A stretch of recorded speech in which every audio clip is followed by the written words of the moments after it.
అంతలోనే రామలింగడు లేచి, రాజా, మీరు చెప్పిన విధంగానే నేను తోటలోని స్వచ్ఛమైన సువాసనలో వెదజల్లే గాలిని సభలోకి తీసుకువచ్చాను అన్నాడు. అవునా, ఏది అని ఆతృతగా సంతోషంగా అడిగాడు రాజు.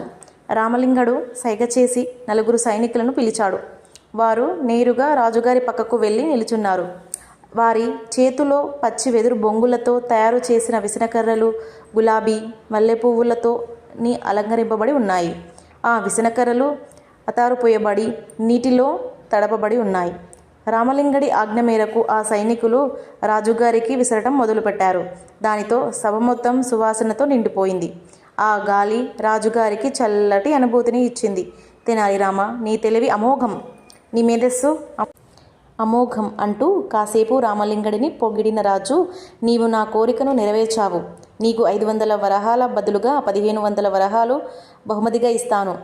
అంతేకాదు, ఈ సదుపాయం శాశ్వతంగా ఉండేలా వ్యవహారాల మంత్రిని ఆదేశిస్తున్నాను అంటూ సభను ముగించారు రాయలవారు. రామలింగడి తెలివిని సభికులంతా చప్పట్లతో మెచ్చుకున్నారు.